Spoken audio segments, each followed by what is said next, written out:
Shit, what's up, everybody? We are back once again. We're going to talk about plague flails. Flails of corruption. I call them plague flails because things. They're flails of corruption. Is their actual name? And we're talking about the unlock. What is the unlock? What does that even mean? The unlock is unlocking the potential hidden within these things because by itself, it does a certain amount of damage, has a certain amount of use. The unlock is like the limit breaker for it, where you extract more damage and more use from it by utilizing it in concert with other things. It's way too fancy of a phrase for saying we're reviewing the plague flail. Plague flail review.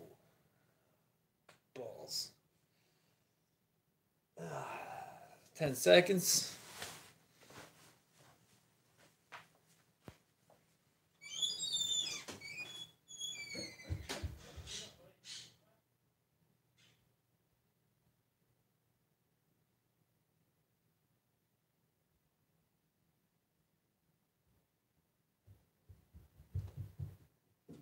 It probably took more like a full minute, actually, for me to do that. We are back, though, and we're going to talk about these plague flails. We're also plugging you in. What is so special about these plague flails? Why do I like them? Well, it's pretty easy, I think, for me to talk about it, because each time the bear attacks, they make D3 attacks with this weapon, which means you can get 2D3 attacks with this dude, or, I guess use a bubonic axe, but that's not what this is about. This is not a bubonic axe review. There's alternatives to that, but if you're going to use the plague flail, there's some things you can, because it's what actually become my favorite melee weapon that my Death Guard have. I think it's what it's called, my favorite weapon that the Death Guard get. It's pretty tasty, man. I like the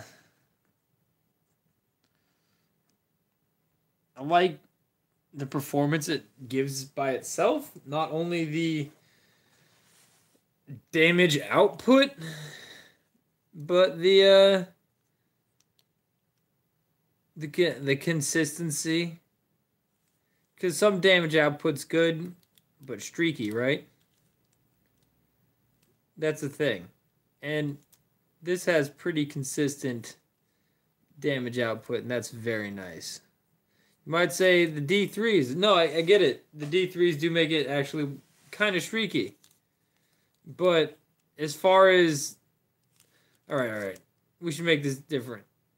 Differentiated here. That's me being lit up. We the differential here being when you roll a D, we're not talking about, I guess I was wrong to say this weapon isn't streaky. Just putting it wrong. It's streaky, but the damage it does, it tends to get across. And when it gets across, it hurts things, is what I'm saying. It can, like, whenever some weapons, like the bubonic axes, they can get across and not mutilate things. Whenever this comes across, it's not good. It's a bad day for everybody. Well, except for the Plague Marines. They usually have a good day. So, it is streaky. The D3s do give it a bit of a problem, but you can make it a bit less streaky. By a bit less streaky, you'll at least be fielding 3 attacks with it. So, at strength 8, AP minus 2 damage too. How do you do that? Alright, it's pretty simple. Chaos Sorcerer, Malignant Plague Caster. Boom, bada bing bing, ba boom. You're done. If you know the spells for both of those, you already know the move. If you don't know, I'll tell you. Actually, you also need a Chaos Lord, but I use this dragon that my friend gave me, the Demon Prince here that my buddy gave me, and so you have your squad of 5 Plague Marines marching down the field here. And they're doing all sorts of shit. And actually, the way I run it, I'll take this guy out, is slightly different than actually these guys. So we'll take him out too. Where is that other Blight Launcher? It might still be in that. Oh, there he is. So the way I run the squad would be this. 2 Plague Knives. Champion, not with the power fist, but with the Plague Sword. The Flail of Corruption, like I said, and 2 Blight Launchers. Blight Launchers give you ability to just swing mad damage at your opponent from across the field. You might not think it's that important, but it's pretty important, guys. Blight Launchers are one of my favorite things that the Death Guard has. Would recommend. Highly recommend Blight Launchers. These units are also very versatile units. And you've seen it before if you watched my channel. You've seen it before. I think I was just doing some painting off screen there. And the way that this unit functions when you're going for the Plague Flail thing is you can honestly cut these guys and just put, like, you know, some bubonic axes in there. Or maybe, where's the other bubonic axe guy? Yep, you can put some other melee weapons in there. Go full melee herd squad. But I would go mostly dual Plague Knives, maybe a bubonic axe here or there.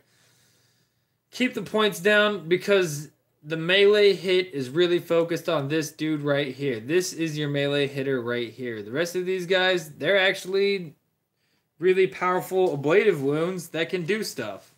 I mean, it's wrong to think about them as ablative wounds, but they're also, in this squad specifically, they're also here to stop this guy from getting murderlated. So everybody goes except for him. This is when you're playing for Plague Flails, put it that way.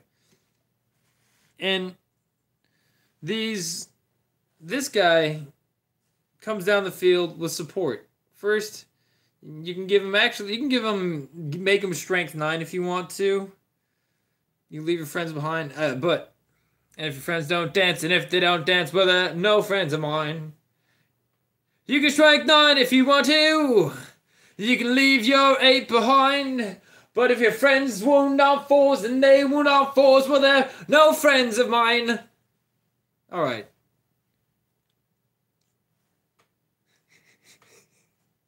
This is fucking ridiculous.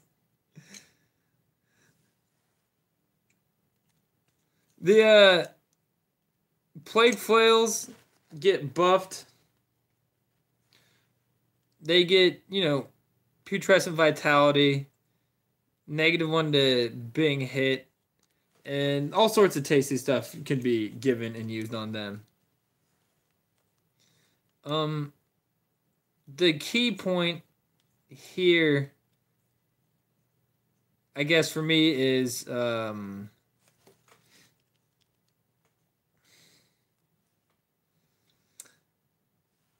it's not that the Plague Flail or the Plague Marines here are the key to unlocking this list, because that's not the point of unlocks. It's the support you're giving him along with, his own stats. You get this guy here, Sorcerer, my Sorcerer Lord and Terminator armor, just my Sorcerer. He casts 2 spells. The 2 spells I select for specifically the Plague Flail are, not Warp Time, actually, believe it or not Warp Time. Warp Time's really good. But for the Plague Flail, I want I want with I can't believe I forgot its name. Prescience, because this isn't this list. The list that I run it in is actually a mana pool, and the thing that you warp time in is your demon prince back there. He warp times in, not anything else. And why did I just do that? Why did I just do that? The demon prince is the thing that warp times in, not not your plague flails. They move up in a mana pool line, and you can, if you want, I guess that will work for certain things. But if you're gonna be doing it, I'd almost recommend taking another spellcaster that's cheaper just for warp time, so that he still gets prescience, he still gets the berserk rage because you want to get that berserk rage. So he goes up from strength 4 to strength 6. You can hit him with putrescent vitality too. Say you actually do have the demon prince nearby, and he's got putrescent vitality. Demon prince here. My buddy hooked me up with. Hold on, let me get rid of some stuff here. Demon prince, my buddy hooked me up with putrescent vitality, malignant plague caster.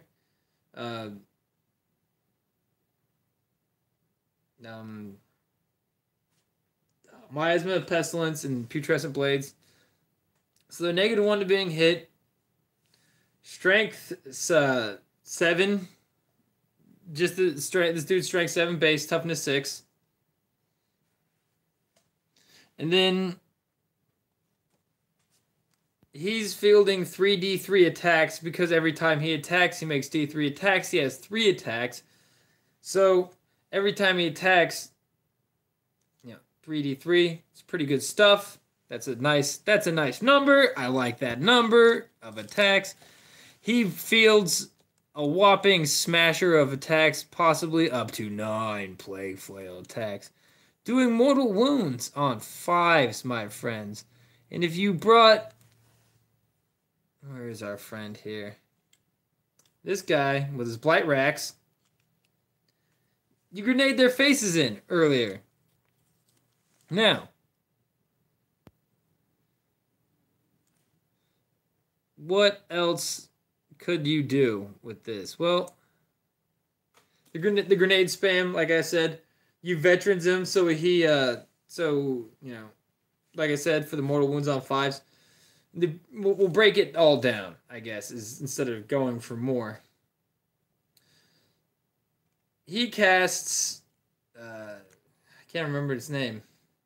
Prescience, making him hit on 2s. He casts Warp Rage, ideally getting all these. This is a lot of spell support, and these two, the rage is the critical part for this, and Putrescent Blades, as I would say, is number 2, followed by maybe Prescience, then the +1/+1 strength toughness, then the -1 to being hit in terms of priority of making it for the plague flail. That all prioritizes differently when in other points. This is purely to talk about the plague flail itself and how to, I think, get the most bang out for your buck. Say you actually get it in a somewhat optimal position.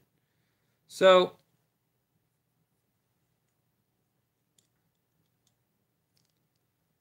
these the plague flails themselves, AP -2, strength +2, damage 2, wounds transferred. So when he goes up to strength 6, say he gets all of it, gets to putrescent vitality, taking it up to strength 7, toughness 6, plus another 2, strength 9, toughness 6, fielding 3d3 attacks, AP -2, damage 2, mortal wounds on 5s, hitting on 2s, rerolling 1s, generally wounding on 2s, rerolling all wounds because you have an Arch Contaminator. Check, please. That is dinner, my friends. That is what you do. And we'll go through that one more time. Double speed. if I can remember the spells' names. All right. He casts Prescience on this guy. Prescience plus one to hit.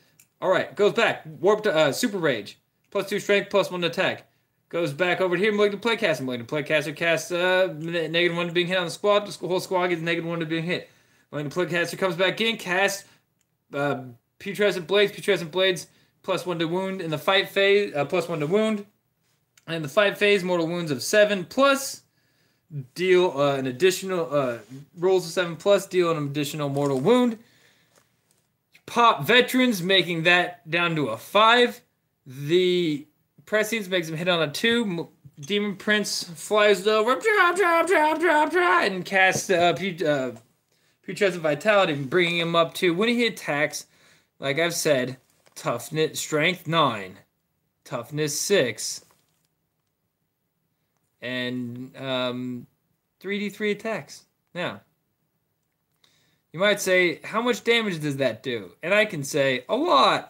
I haven't fielded it to that extent, but what I can say is that the Strength 8, still hitting on 3s, rerolling 1s, rerolling all wounds, is some lethal shit. So if you just get the Rage off, if you just field the 3d3 attacks, and you just get Putrescent Blades off, bad day for whoever the fuck you just ran into. You actually almost don't even need Putrescent Blades because you do pseudo-mortal wounds anyways. The Putrescent Blades is literally just there as another way to just stack extra wounds onto your opponent and get free damage in. That is it. That's the purpose of it, man. So, yeah. I hope you guys enjoyed it. I had fun making this video as always. Check out... I guess I'll put a list in the description. And, yeah, check out Plague Flails. You go there. Oh, we got a few more. We'll go into this, the support, actually, the elite supports. You could bring in the Lord of Contagion for mortal wounds in melee combat. Like I talked about before, Grenade Guy for grenade spam. This guy to stop the neutralized charges. And Plague Surgeon, as always, to stop their asses from dying. Anyways, it's some good shit. I greatly enjoy Plague Flails. I hope you guys experiment with them and find the same love for Plague Flails that I have found. I don't know what people have to say about them in the tournament scene, but in my local scene, they have been putting in work.